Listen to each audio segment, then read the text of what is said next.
In your opinion, what was going on in the Al-Shifa hospital? What was the problem there? Why they attacked this hospital? It was the Israeli operation, which was obviously the false flag in many senses, because they were trying to kind of, throw in the weapons and all other implement of Hamas. So maybe there was the issue of some indeed uh, crucial Hamas people being there. But it could be also, judging by what is happening right now, they really looks like they are absolutely obsessed now with wiping out Palestinian population. I mean, there are many, obviously, uh, different type of vectors in the not just Netanyahu, but in Israel. Although very many people support this operation, so to speak, I don't think so that all Israelis are that genocidal. So, but there is certainly some warring factions inside Israel, and that could be also the part of the issue. Is that a political move? Is that a military move? What's the strategy? I think so. It's all of the above, including some serious, as I already stated many times, some serious religious element. And of course, the fact that Netanyahu and his Likudniks, many of them are genocidal maniacs, evidently, they think that this operation somehow may extend his, premiership, and somehow can, allow him to avoid the jail term. That's a possibility, definitely. So it's all, there is never only one thing practically in anything. There's always a combination of factors, and real analysts, what they do, they actually give their, so to speak, weight to one or the other factor. How did this conflict in Israel influence the war in Ukraine? The deal was, I believe, that, and I'm writing the fourth book now, and this is precisely what the deal was. They had these neocons, these fanatical Russophobes, which came with Obama administration on board, like Victoria Nuland, all this Kagan clan, and those people who thinks that they know how things work. They don't, I can tell you immediately. So, and the deal was, well, let us break up Russia, okay? And then suddenly, after after 2014, they get their basically butt handed to them, so in practically every respect. And of course, they're last illiterate, because they're militarily illiterate, including those generals, US generals who, and UK generals who basically advise them. They're militarily illiterate people. And then suddenly, when you have this catastrophe unfolding, and obviously, as some people from even Russian intelligence community say openly, that for Biden, actually this was a gift from heaven in terms of Israel, which shifted focus away from what, apart from the genocidal scale of what they did to Ukraine and what they throw into the meat grinder. If you didn't know, today Mr. Narishkin, the chief of the Foreign Intelligence Service of Russia, went on record, it is all over news, that the intelligence data tells Russia, and this pretty much confirms what have been said for a long time now, that now the United States demands mobilization of people from 17 years old of age up to 70 years of age, and a large share of women. So that tells you everything you need to know. The Ukraine is basically destroyed. And for Biden, and whoever this collective Biden is, it's obviously Obama behind him. There is this psycho Hillary Clinton, all kinds of people. So they understand that once it's the done deal, which is being done as we speak, there will be a lot of attention about this. It's the debacle which makes Afghanistan or Vietnam look tame in comparison. And so suddenly, as Mr. Churchill, as I repeated all the time, was saying that, never allow the good crisis go to waste. And guess what? In some sense, this Israeli-Palestinian thing, especially against the background of a serious control of the Israel lobby in the United States of media and things of this nature, it kind of exactly shifts focus away from what has been done to Ukraine and what is happening right now to Europe. This is the thing which many people do not understand. Europe is being sacrificed as we speak right now. It is basically going to be drowned into the ethnic and religious strife, and it is being deindustrialized with a terrifying speed. So there's a lot to be answering for. And for them, because they cannot think, they do not know how to do strategy, they don't understand how to think long term and how to arrange things. So for them, it's just basically knee-jerk reaction. It's like, oh, yes, we have this crisis, let's kind of shift it. But then, of course, now when Israel begins to basically, provide everyday pictures of the genocidal, ethnic cleansing of Palestinians, then it becomes a problem too. And so suddenly this is catch-22. It was good from the start, but then what Israel is doing, and the United States is now trying to pull Israel from the brink of the war with Lebanon. And war with Lebanon means what? Hezbollah. And with Hezbollah means what? Iran, and then Syria. So, and Israel doesn't have wherewithal. Israel, we already saw the Israeli Defense Force, it's just sheer incompetence, apart from the fact that Israel economy is rather small. And it's small population country, it's around 11 million. Can you imagine now taking out something like 200,000 of the working age population, male population from the labor force? Economically, it's already suffering. It will get much worse. Lloyd Austin was in Ukraine. He was talking about we are going to continue supporting Ukraine, sending weapons, sending funds to Ukraine. What was the reason behind this visit? Was he trying to convince Zelensky to go after negotiations, or he was going there to just announce that the US is going to support Ukraine? United States doesn't have resources to support Ukraine. We have to understand with this. Yes, any serious strategist, believe me, United States currently doesn't have any serious strategists. It didn't have them in like long time now. It's marrying your resources, to the political objectives of and military objectives of whatever the wars you do. Austin most likely went there trying to convince Zelensky to transfer power to Zaluzhny. If not, that's probably the last warning to Zelensky that he better do something or he's done.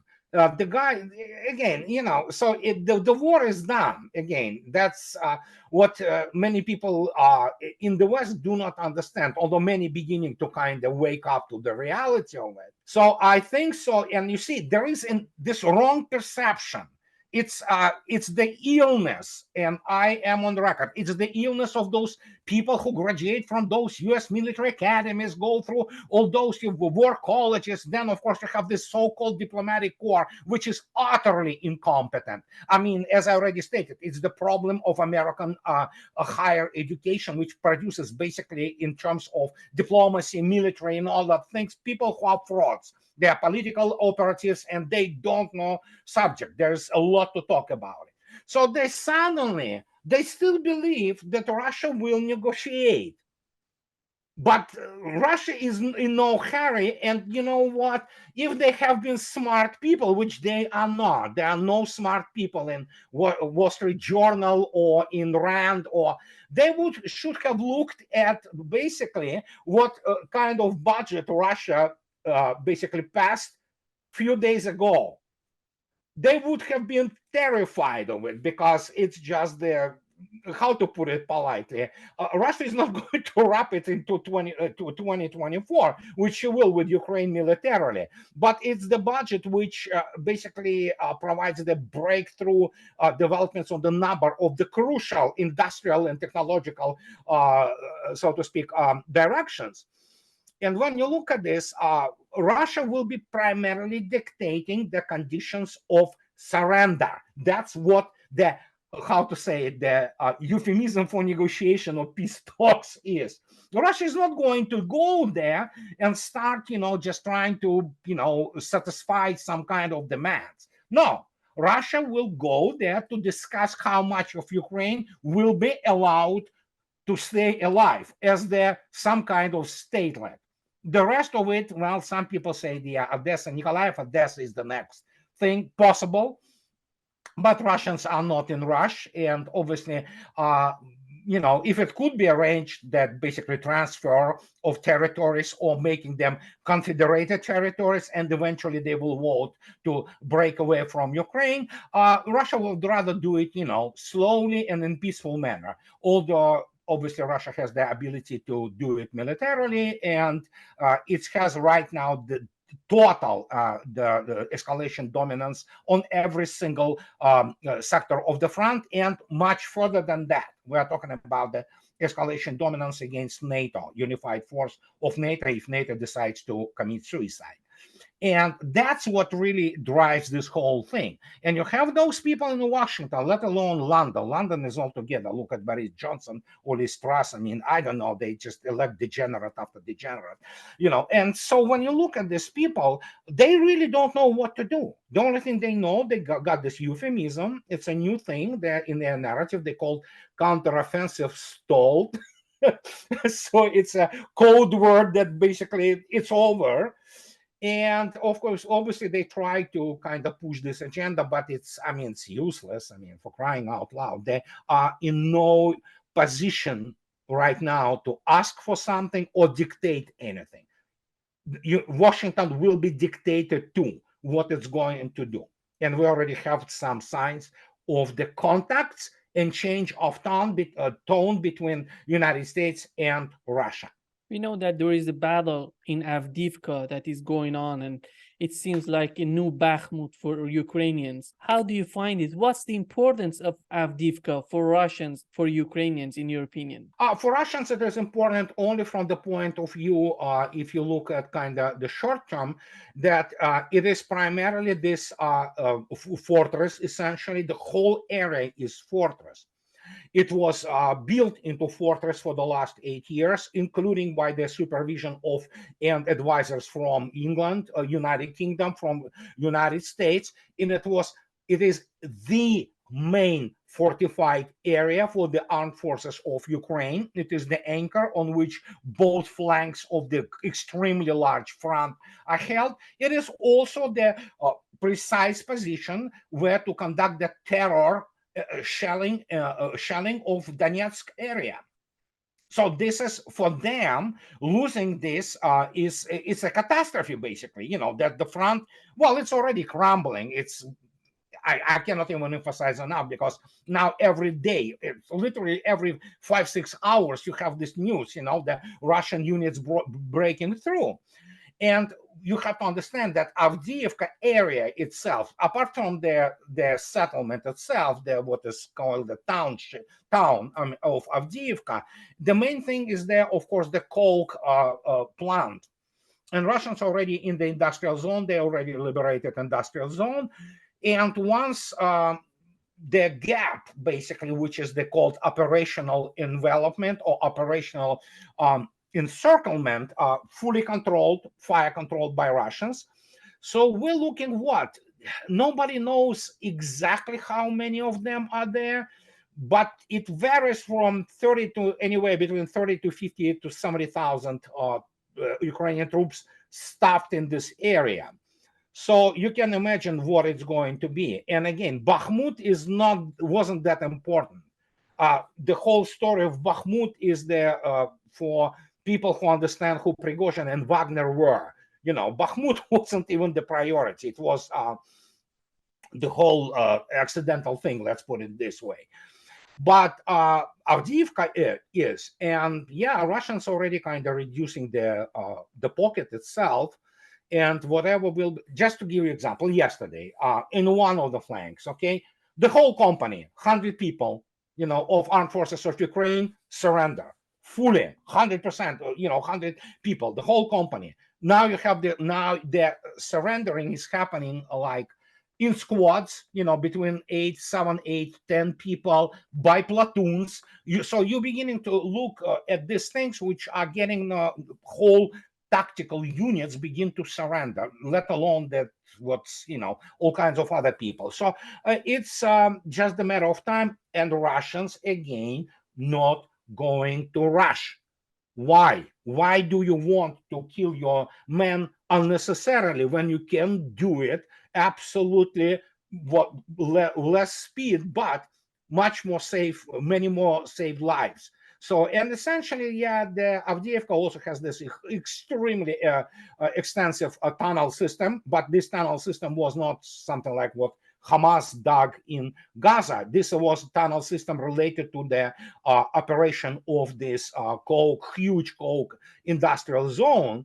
So many of them will sit there. So it could be a repetition of Mariupol for all intents and purposes. But Russians are already inside Avdiivka. You talk about Zelensky and Zaluzhny. In the eyes of the US, what's the difference between these two figures? Are they different from the point of view of the US? So why are they trying to replace Zelensky if there is no difference between them?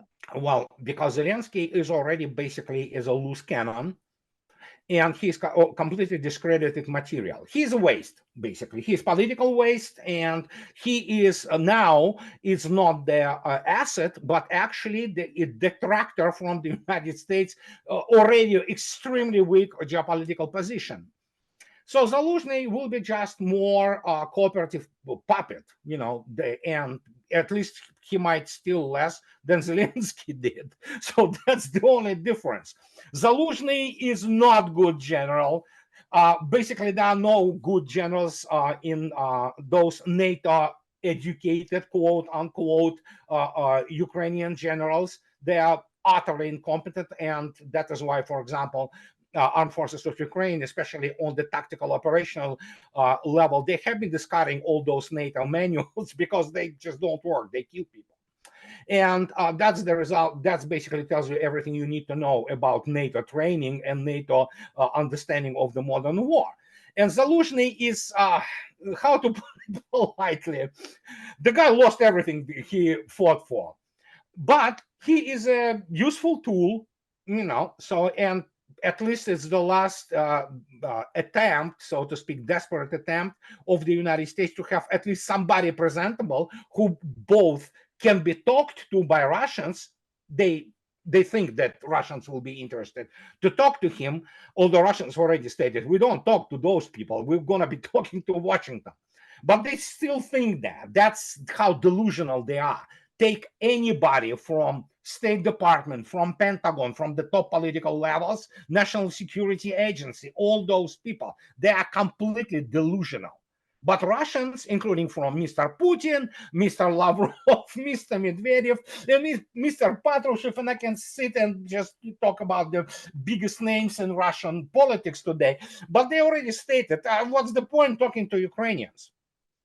The only negotiations could be between Moscow and Washington.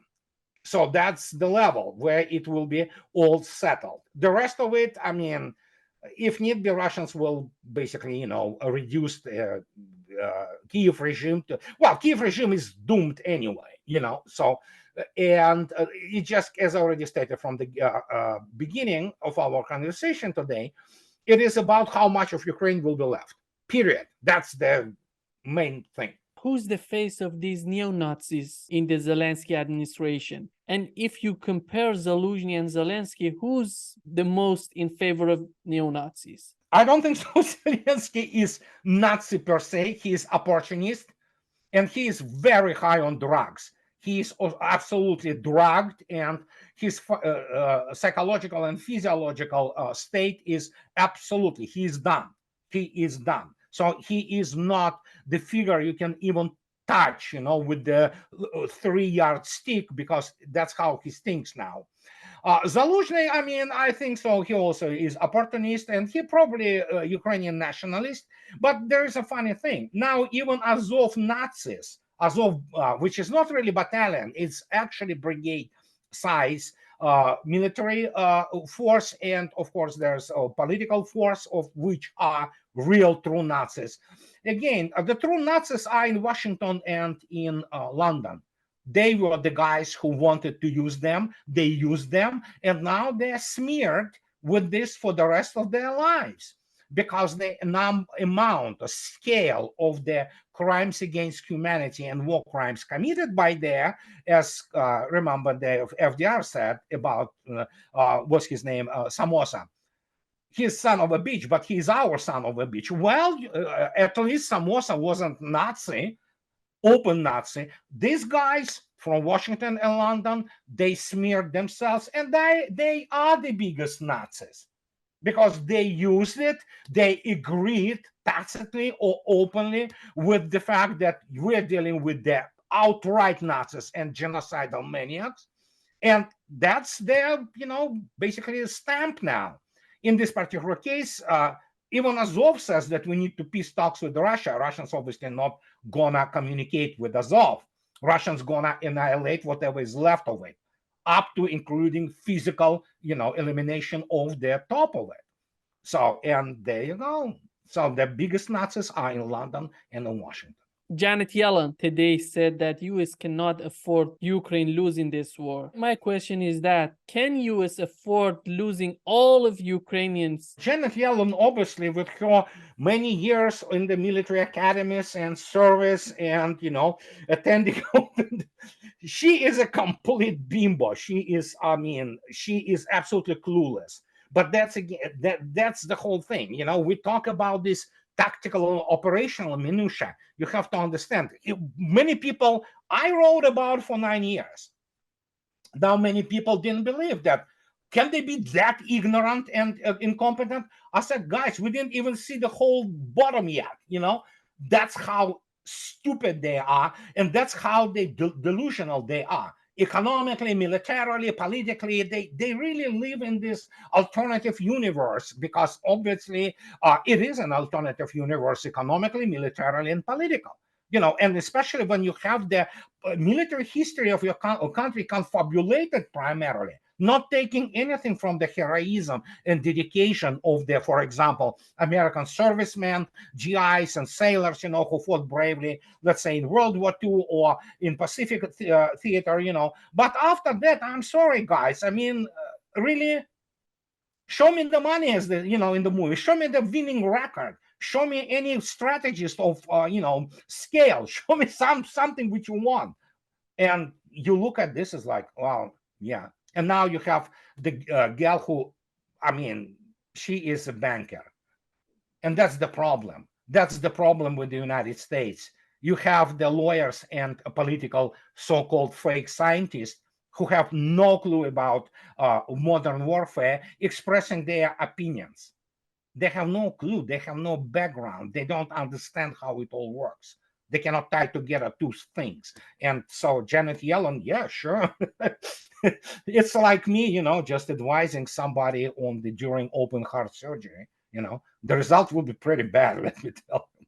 If you look at these 18, 19 months that Russia is fighting, what was the gain for Russia strategically? What Russia has learned in these 18, 19 months of this war in Ukraine? Well, I will not disclose any secret of that, because my friend, Colonel Vladimir Trukhan, already spoke openly. We were discussing this while I was in Moscow, that basically Mr. Gerasimov and Russian general staff, they're not just fighting the war. This is not the point. It's clear that Russia is already won it. They are shaping the military force for the 21st century. And right now, it's not even arguably, this is the best fighting force in the world. And in terms of what, even Colonel McGregor says, this war is paradigm shift. And that is why we're talking about those people in Pentagon. They have no clue what they're dealing with. They never did to start with. They don't understand the culture from where it all goes. They don't understand the level of military or any other education in Russia. And so when you look at this, first, of course, Russia has this, what is the crucial thing? It's data set. These are data sets or correlates of war, which allow Russia, and if you look at it, especially in the last year, to advance technologically in terms of weapon systems dramatically.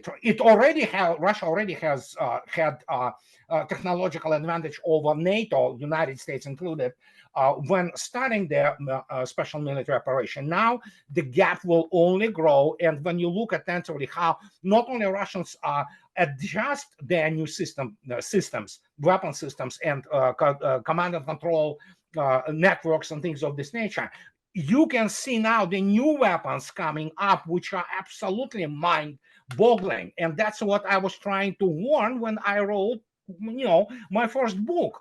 And I was telling guys, you don't understand what is happening. And right now, strategically, it's obviously, and I'm on record, you can quote me on this, Russia won the arms race. And in the long run, because we don't have any solid yet forecast on for the existence of the United States, how it will, basically proceed as a country. Europe, you can write Europe off by now.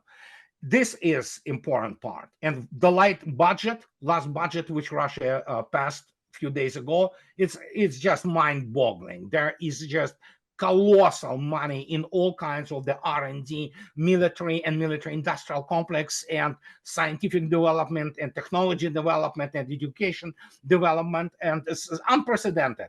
And of course, the second one, Russia's authority right now in the world among what is called the global south, and it just incredibly high. And you look at this not only from military point of view, but from the geopolitical point of view, because people like, of course, Chinese watch. Everybody else watches this. And not everybody, well, by far not everybody buys this propaganda, about stalled counteroffensive. And people see, they make their conclusions. And we know now that Africa is future development, for this continent. It's strategic, kind of vector of the global economy. And not only that, all kinds of the countries like Indonesia, and you go, look at them and what they do right now and how they watch this in awe, because it was only Russia alone standing up to the combined West. And they just absolutely, in the state of awe. They're awestruck, and that translates itself and transfers itself into the economic contracts, into the security contracts. That is why BRICS started to grow like crazy. And so make your own conclusions. It is all because of the special military operation. How do you see these changes that internally has happened in the Russian military? First, Wagner doesn't exist anymore. It's completely non-existent. It's completely broken up. Most of those people who wanted to continue to serve, they took the oath, and they are now servicemen of the Russian Defense Ministry. You can't forget about Wagner. Plus, not to mention the fact that this whole Wagner story was blown out of proportion, primarily by the Western and, shyster, so-called Russian military analysts, quote unquote. It was primarily seen by many, especially Ministry of Defense, that as the rogue organization, as Scott Ritter, I believe he was the first one who stated this, but essentially it was organized criminal group, just well armed. And we know now the result. It's not, doesn't exist. It will never exist again. And people who fought, for as professionals, and those who wanted to continue their contracts, they are now Russian Defense Ministry servicemen. So, but in terms of the development of the operational art, tactical methods, writing new field manuals, writing new operational basically manuals and directives in terms of how to command and control army of the 21st century, especially when you look at the complexity of all that. It's just, it is incredible. It's incredible. You have general staff right now working 24/7, not only on planning things. This is what they do. General staffs plan things, all of them, from how many, basically, honey buckets you need for, somewhere in the rear, and how many meals a day, and what is their material supply of, let's say, uniforms or whatever, to general development of the strategy of the national security and, of course, defense strategies. There's so much right now to basically sift through and analyze, that this already is allowing and will allow even more to design the army, which will be the best army in the world, at least until the mid 21st century, even further, and it also gives a tremendous development of the Russian military industrial complex, a development of the new weapon systems, which if that hasn't been impressive enough, there are talking already about the completely new physical principles, weapon systems, and who knows what. Yeah, I can only speculate here, but enough to look at, for example, how hypersonic weapons performed outstandingly in this special military operation. Kinzhal is a basically flying horror. You cannot stop it. So, and this is just one of very many, so to speak, facets of this whole situation. Do they have any private company acting and producing weapons, or all under control of the state in Russia? Most are under control of the state. Russia will never again allow private, especially interest control, as it was in the 90s and early 2000s, controlled by the American or Western European interests inside Russian military industrial complex. So primarily, it's government controlled. For example, you look at those colossal conglomerates. If you look at Rostec, it's just gigantic company. It's one of the largest companies in the world. And when you look at this is like, those Japanese Daibatsus, Russians are building now in closed technological cycle for those gigantic corporations. And and nationalization of the strategic assets continues as we speak. You talk about weapons, new weapons that are getting produced in Russia. How about the forces, the army? Is it going to grow in size? Yes. The ground forces will grow to 1.5 million. The whole armed forces will grow to, I don't remember now the full, I don't have the data from the top of my head, but I believe the Russian ground forces are already growing dramatically, significantly to up to 1 million. Do not forget, Russia is reconstituting the Western Military District, which is, of course, along the border of Finland. And there are also Arctic forces which are growing. There are some Russian forces now in Belarus. And eventually, Belarusian forces will be somehow updated to serve as the type of the subset, so to speak, of the forces of the what is called the Union State between Belarus and Russia. And there are other things which are happening in terms of the reconstituting some of the formations. But one of the major one, of course, is the Western Military District. So there will be initially the core of the ground forces. There are a bunch of the air defense and air forces will be there because Finland is the member of NATO. Well, too bad for Finland, I guess. Everybody was talking about Wagner Group in the aftermath of that mutiny. They were in the news. They were talking about that this Wagner Group is training the army in Belarus. How is that going on? Is the Russian army that is in charge of that training? Well, they cooperate. And again, as I already stated, Wagner doesn't exist anymore. Neither do whatever the serious presence of the remnants of it in Belarus, because Belarus armed forces and Russian armed forces cooperate very closely.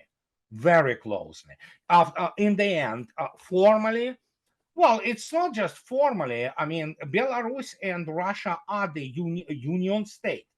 So Belarus is basically part of the defense planning in Russia too. And now with the situation with the West and West going completely insane, Russia, including with significant border of Belarus with Poland, Russia has its own formations there, which cooperate very closely on the day-to-day basis with Belarus armed forces to make sure that nothing stupid happens on the western border with Poland. So And again, Poland also goes completely bananas now. And but yeah, you know what? I mean, the whole West, what is happening right now, I sometimes cannot believe that I'm observing it in the real time. It's just downright both terrifying and fascinating how the whole civilization is killing itself. And so Russians need to keep this basically the barrel of their gun near the temple of the Western civilization to make sure that it doesn't do some stupid thing, which will result in the World War III. And then everybody will be annihilated. So there you go. That's the responsibility now. How do you see Europe right now, especially Poland and the UK, which were so fierce in their support to Ukraine?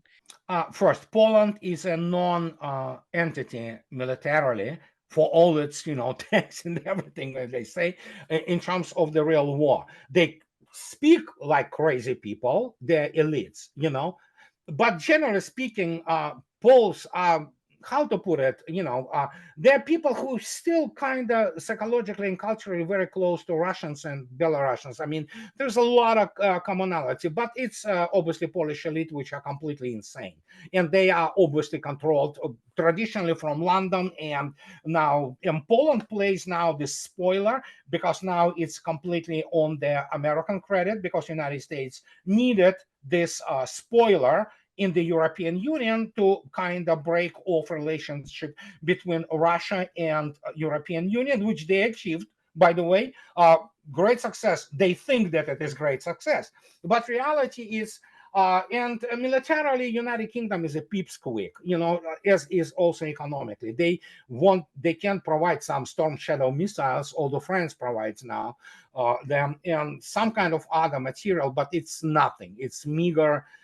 And you know what? You look at the United Kingdom, the guys, they still cannot face the reality that they are not that important. As I already stated, they are kind of, lapdog. United States, if need be, they will dispose of them too. So United States needs to eat. Okay, Russians understand this. And as I already stated many times, I will repeat it again. There are only three superpowers right now in the world. This is China, Russia, and the United States. Between Russia and the United States, they will talk primarily between themselves. If they will begin to talk, granted that some more saner people will prevail somehow in Washington. In terms of Beltway, I don't believe, because the current, most of the current crop of the politicians and military, they are just absolutely useless. They are absolutely brainwashed themselves. They brainwashed themselves, basically. But United Kingdom is not even entity to discuss with what. It just, these guys, they gave up their pretty much most of their industries. I read about the situation with their, for example, elderly in United Kingdom. It's heartbreaking. You see, that's the point. I may not respect, Downing Street 10 or their parliament, because I don't, but when you look at simple people, and when you look how they have to choose between eating and heating their house, and there are tens of thousands who are dying, and will die again because of the lack of energy and heating and what is happening there economically, your heart breaks, of course. And how can I say it? I mean, they are not really big players. They could be controlled like Europe, which United States moved to commit suicide. Obviously, you can never discount this possibility. But in the larger scheme of things, they're really not that important. She was in the US. He was trying to rebuilding their relationship with the US, and right after that, Biden called him dictator again. He is definitely a senile old man, and he still lives in his whatever confused world. And even when you look at such neocons as Blinken, you can see the guy literally almost, fainting after he did this.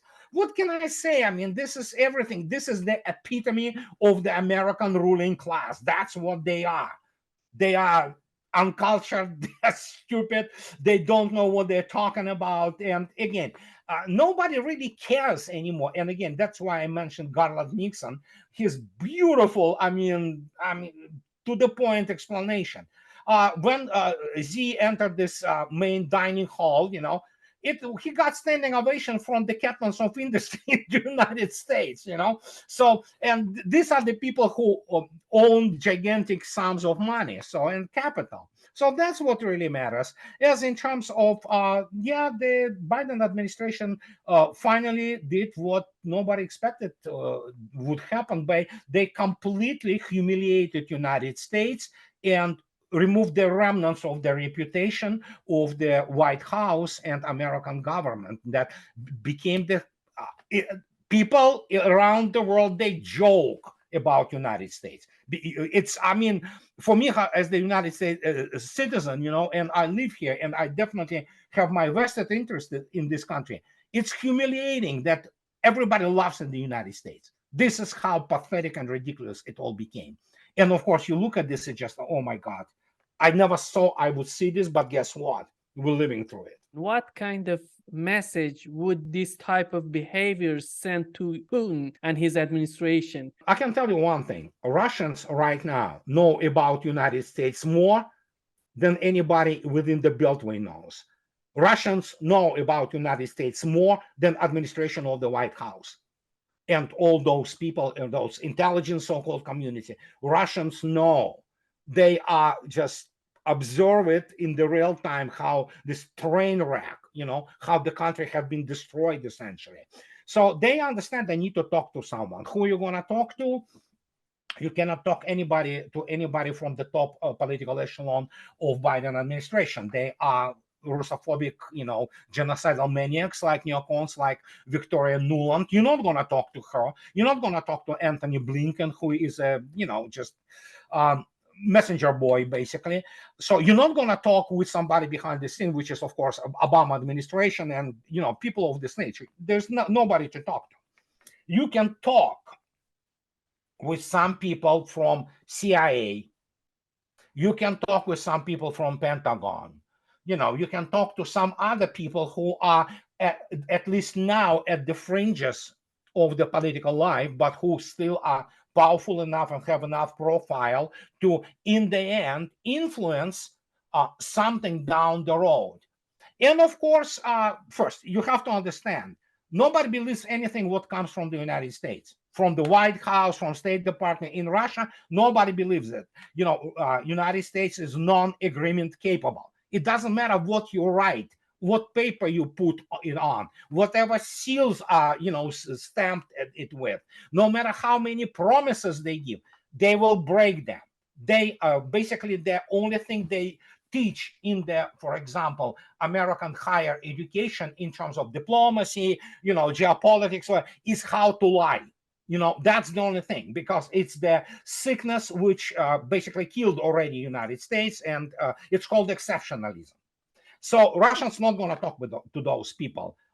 And the only people, as I already stated, you can talk are those people in the middle level who, want to make something work because they understand the severity of the situation. So Russians are probably already talking to them. We know this. It has been admitted by Mr. Patrushev. It has been also admitted by, and no less, when a couple of days ago, that Russian delegation headed by Mr. Overchuk was warmly greeted by Mr. Biden and Jill Biden. I mean, politely, wow, this hasn't happened like in a while. So there is some shift, so to speak, in thinking there. But the problem is credit rating of United States right now is basically so negative that nobody will take seriously anything from it. We know that there are two different concepts. The elites are concentrated on Ukraine and Israel right now. They're thinking of Taiwan. But we have John Mearsheimer, who is an offensive realist. He says that it is not in the interest of the U.S. staying in Ukraine, focus on Israel, because the main problem of the U.S. comes from China. It's a pure competitor of the U.S. Let's focus on China. Are they going to learn anything from this conflict in Ukraine and now in Israel, just to go after negotiation, to go after some sort of getting along with China? Or they're going to be more aggressive toward China? How do you see this? Well, I respect John Mearsheimer for his work on the Israeli lobby. You can only applaud their basically courage and integrity on this respect. But with all my due respect to John Mearsheimer, he is not offensive realist. He is still American exceptionalist. For example, he has absolutely zero knowledge of Russia, zero clue about the European military history. So him thinking that China is a peer, it's to put it politely, he doesn't understand what United States is. And the question, and I'm talking about United States militarily and politically and economically. Economically, United States is a train wreck. But then again, you cannot explain to people that, for example, GDP numbers are worthless. And that is why, for example, when he thinks that out of three superpowers right now, the most weakened, the most unstable, and militarily absolutely impotent is the United States. So when John Mearsheimer says that China is a peer, no, United States not even in the same league economically with China and with other social institutions. And neither it is now with Russia, which is growing. Militarily, United States is not competitor to Russia because of the gigantic gap of the technological gap with the weapon systems and things of this nature. So, and that is why when he talks about it, oh yeah, let's shift to China. To shift with what? That's the whole point. Shift with what? He wants to what? Move three carrier battle groups near their first island chain? How does he want to compete with China? You look at this. It's so ridiculous that people still do not take into account the state their country is in. They don't even see it. And that is why I already stated many times.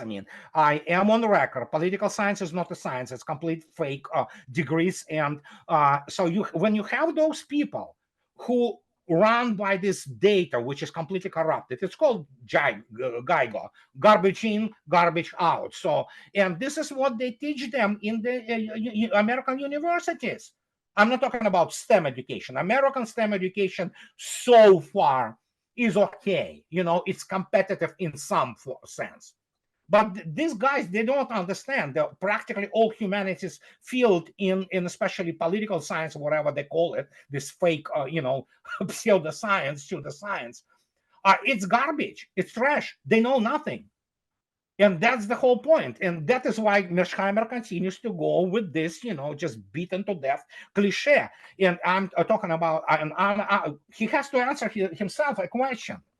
What resources does the United States have to go after China? This is ridiculous, and especially so when you look right now at the de facto military alliance between Russia and China, and even the interference of Russia in terms of the material support of China, including but not limited to, for example, transfer of the hypersonic weapons and provision of the targeting with Russian very impressive, satellite constellation. What are you going to do? How are you going to compete with China? And what? You're going to take those snowflakes from the streets, tattooed, all, who wouldn't be able to survive in the real world? How?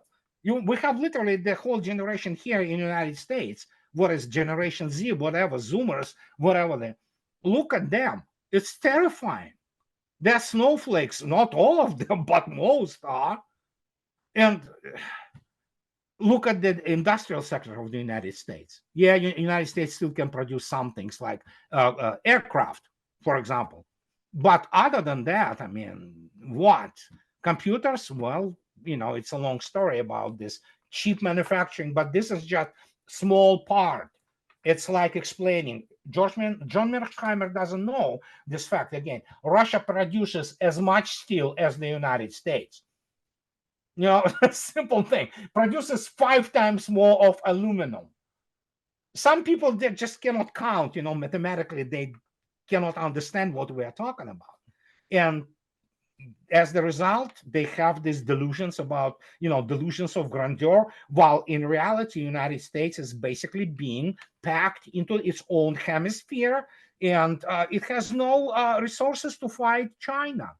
except for obviously sabotaging shipping lanes of communications through the Indian Ocean, so to China. But again, China is moving with the help of Russia all major communications, major supply lines for their fuels, oil, gas and everything inside the continent, and even today, just today's news, nobody probably will notice that Russia and China use 95% in accounts settlement in own respective currencies, ruble and yuan.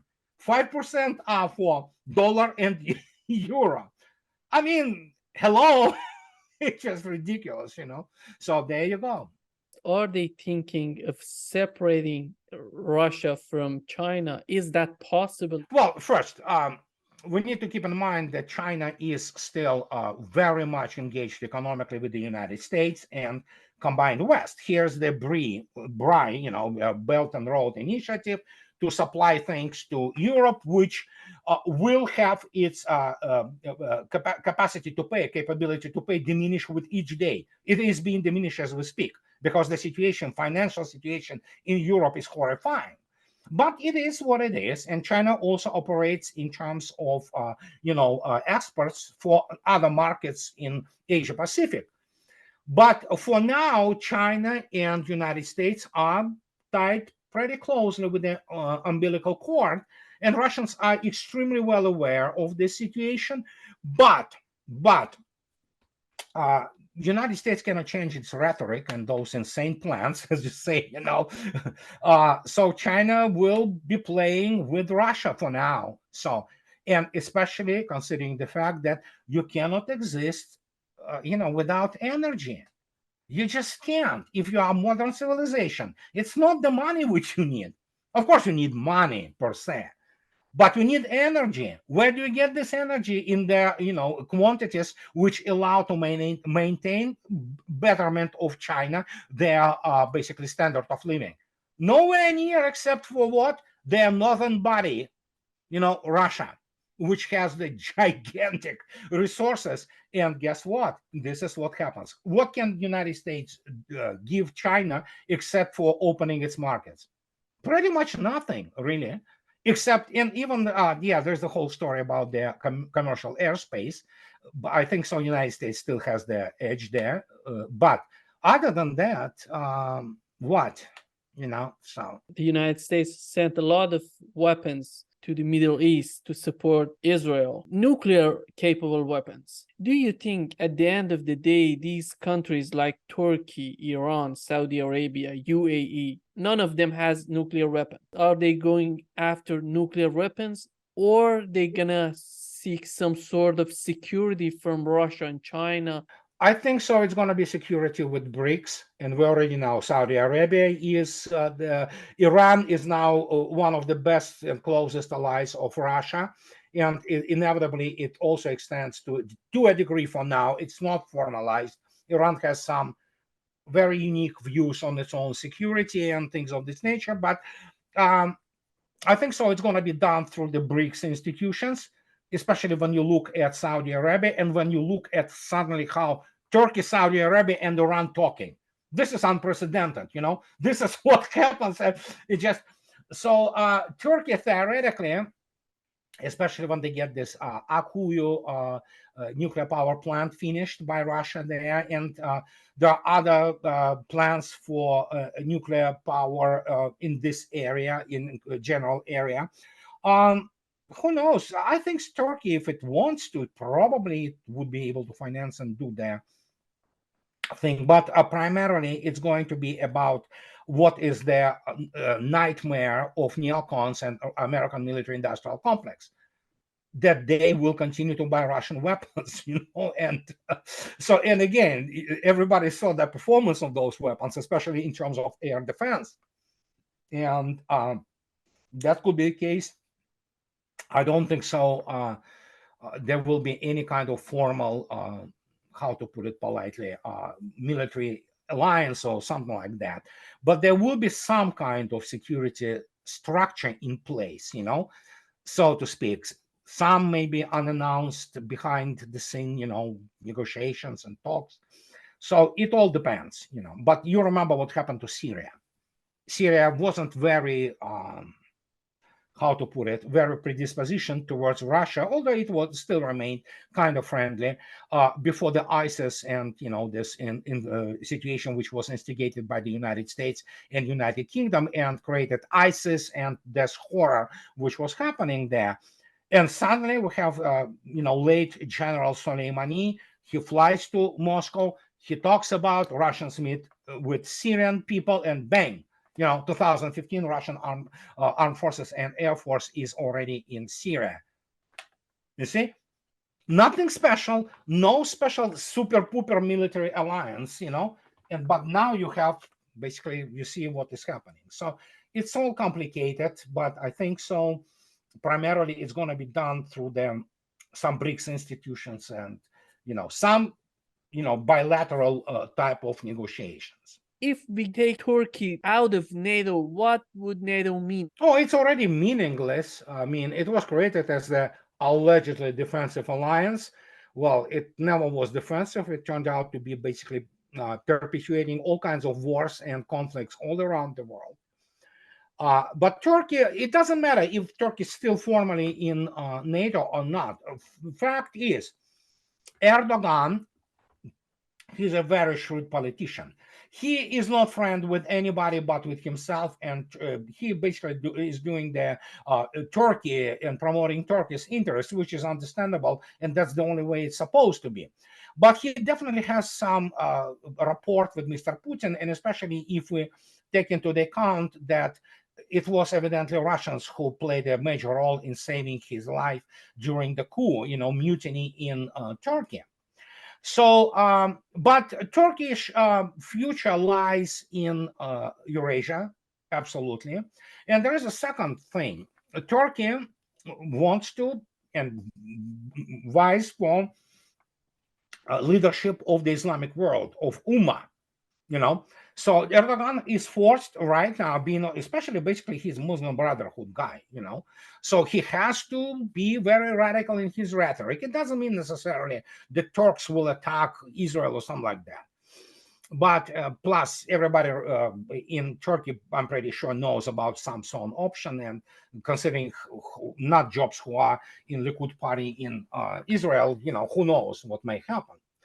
But Turkey inevitably will have to drift to the east, and Erdogan understands that, I think. The news came out the African Corps will appear as part of the Russian armed forces. What does it mean? What's going on? I don't know what. Obviously, that sounds a lot of Rommel type thing, in World War II. I don't know. I will have to read it. I didn't, but I would assume that, considering the fact that Russia has vast interests in both Maghreb, in Northern Africa, and again, as even naval cadet, I spent some time in Libya, for example. And especially General Haftar is definitely visiting Moscow once in a while. He has ears of many influential people around Kremlin or in Kremlin. Then you have the very friendly Algiers. It's very friendly, and it's also a huge market, not only for Russian weapons, but for other things. So when you look at this at the Arab Middle East and Arab Africa, Russia has a very serious interest there. Just to give you an example, the Russians are building now a nuclear power station in Egypt. In terms of size, is the largest nuclear power station in the world. The scale of it is just gigantic, So, and many Arabs, they understood you cannot rely on the United States anymore because they will sell you to Israel anyway. So that so many things are attached. Each development kind of has the ramifications which are so massive, that it takes sometimes days to just process the information which comes in. So yeah, Russians probably will create some kind of the military force. And there was a talk already that actually there will be a naval base, also Russian naval base in Libya. And considering the expansion of Russian fleet and its it is ongoing as we speak. Yeah, Russian Navy also may need obviously some kind of naval station there. So, and yeah, it's change of the guard globally. So what can I say?